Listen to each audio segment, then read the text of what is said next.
Okay, all love and kindness, y'all, all love and kindness. But if you are one of the many, many people who sent me some version of this. An hour ago, the United States lost a war. Not with missiles, not with troops, but with a single piece of paper.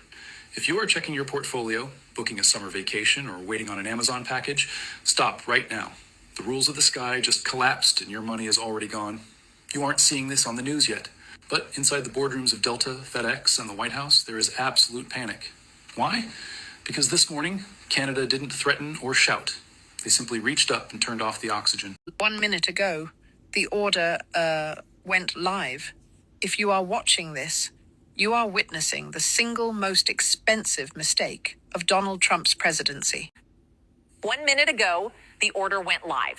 If you are watching this, you are witnessing the single most expensive mistake of Donald Trump's presidency.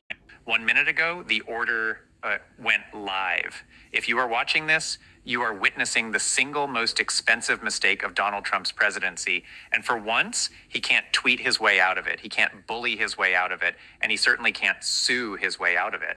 1 minute ago, the order went live. If you are watching this, you are witnessing the single most expensive mistake of Donald Trump's presidency. And for once, he can't tweet his way out of it.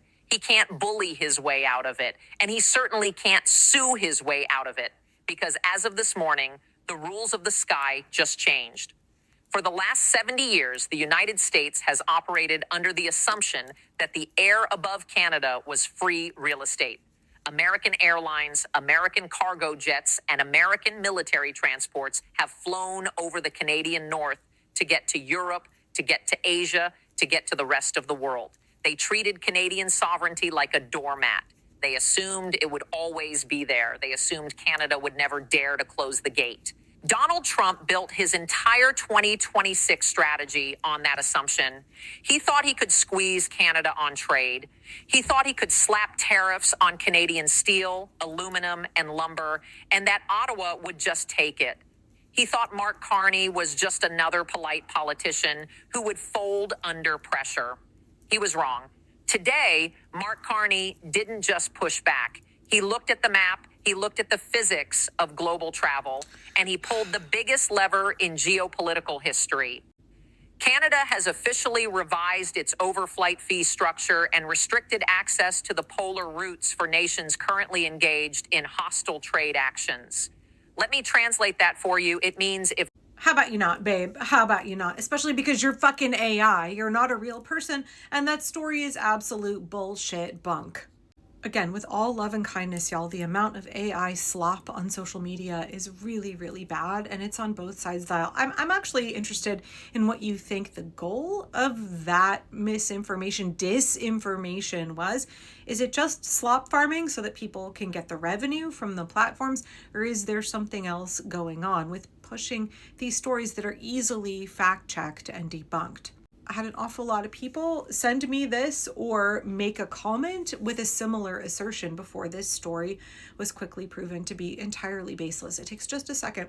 Searching up credible, right? Like the AP or Axios or BBC, like just searching it up and figuring out if this is a real story. If you Google a story and the first results are like Hindustan Times or like sites you've never heard of, if the first results are Threads or Facebook or Twitter, it's not a credible story. We want to be really, really careful that we're not falling victim to AI disinformation. Likewise, oh my gosh, y'all, I had so many people who tried to tell me earlier today that Ghislaine Maxwell was not actually in prison. This is a reskinned version of the story that came out last week that Jeffrey Epstein had been spotted in Europe and photos and video were taken of him alive and well with a big bushy beard in Europe. And I was like, guys, that's AI. That's really obviously AI. Well, they've just redone it again with Ghislaine Maxwell and an awful lot of people fell for it. Ghislaine? Do I know you?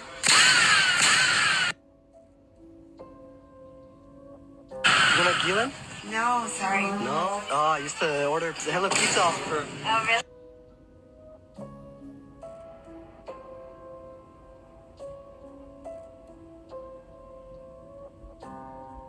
Guys, that's AI. That's AI. By the way, if you see anybody online who's using boxes or lines connecting the eyes to the ears to prove that someone is or isn't Ghislaine Maxwell, don't listen to those people. That's not how you verify somebody's identity. Especially that one video that was like, it can't really be Ghislaine Maxwell because the line from her bridge of her nose to her eyes is different. Cool. It changes when you tip your face, y'all. Like that's not how any of that works, but it sure makes for viral content. I know I can be a bit of a broken record as an anti-capitalist talking about the fact that there's an awful lot of grifters on social media who don't care about accurate reporting. They don't actually even care about stopping the Trump regime. They just want to get rich off of your clicks and views. They only care about profiting off of all of this awfulness that we're living through. People have a right to make a decent living off of the content that they create, off of their expertise and opinion and time and labor. Absolutely. But please be a little bit more skeptical of how many people just want to turn out viral slop in order to make a quick buck. Capitalism fucks everything. When profit is your motivator, above all else, when any platform or any story has the potential to earn vast quantities of money, especially if you kind of spin it, if you kind of manipulate it, if you don't bother to fact check it, you end up with all of Instagram Reels and a significant portion of TikTok. So I know that a lot of people are earnestly trying to do the best that they can, right? We're all consuming this vast quantity of information on social media. It's far more than we should be, and it's difficult. The stream of information, the shock and awe from the regime, and likewise the bombardment from social media creators is so much that it can be difficult for us to parse out what is and isn't accurate information. Pause for a second. Nothing is worth click and reshare. There have been a couple of times I've shared something that was not accurate because I was hasty, right?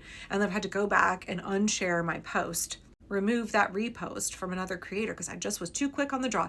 Take a breath, fact check it before you share that information. And also be a little bit sus of creators who consistently share shit like this, right? Have some skepticism. Please understand it's okay to question folks' motivation. It's okay to say, you know what?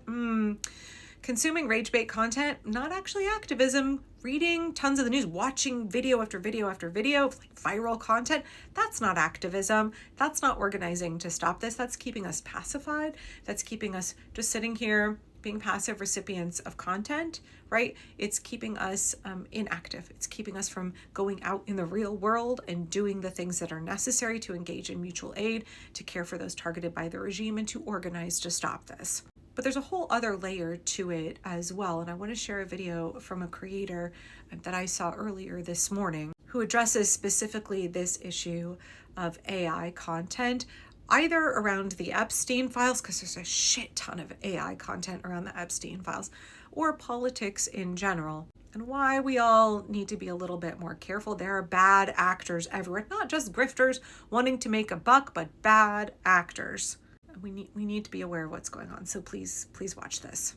People in power are using generative AI slop in an attempt to bury the real evidence from the Epstein files. This is a manipulation tactic called liar's dividend. So let me explain what that means. Hi, my name is Katarina Doria. I'm an AI ethicist, and it's my mission to help people understand what's happening with AI and how they can stay protected from this technology. So if you want to stay safe in the age of AI, please don't forget to follow me for more. Okay, so basically the liar's dividend is a tactic that politicians use in order to mix reality and fake news so much that people don't know anymore what is real and what is not. So when they're caught in situations, videos, and images, they can simply claim that that is fake news or generative AI. And this diversion and manipulation tactic is happening right now with the Epstein files. Right now, there's countless of individuals and people who are creating generative AI evidence of the Epstein files, claiming that those are real, when they're not. They're only generative AI slop that looks realistic, but they're fake. And in a way, what they're doing is mixing reality and fake news so much that people can't understand what is real and what is not. And who does this benefit? The politicians, actors,